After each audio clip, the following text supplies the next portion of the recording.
Well, the sun isn't making much of an appearance today, but I'll tell you what, it sure is humid out here. It's a great time to talk about heat-related illnesses.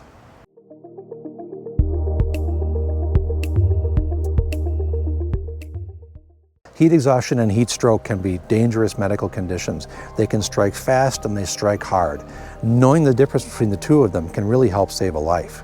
So first of all, we'll talk about heat exhaustion. That tends to be the more minor, I should say, of the two. It tends to be accompanied by sweating, nausea, lightheadedness, things of that nature. It can happen as a result of being out in the heat too long without keeping yourself hydrated and not getting yourself into shade. So the solution for that one is just that, is to get yourself into a cooler environment, make sure that you're drinking plenty of water, and sometimes also trying to wear clothes that are lighter color, that are not dark like this, that are going to take in all the sunlight. The one that's particularly serious is heat stroke. This actually is defined as when the body's core temperature reaches 104 degrees.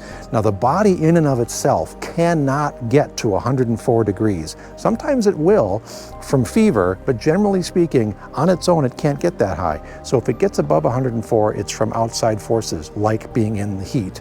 So again, this can be very bad because you can end up with loss of consciousness, or before that you can have confusion, nausea, vomiting, and without being treated, this can be a deadly condition and you can absolutely die from this. A particularly interesting part about heat stroke is that actually you'll stop sweating. So if you're super hot and you're getting confused, or you have a friend or a loved one that's getting confused and they stop sweating, that's really when you should be concerned. And generally speaking, when you're confused at all as a result of being in the heat, it is absolutely time to seek emergency medical attention.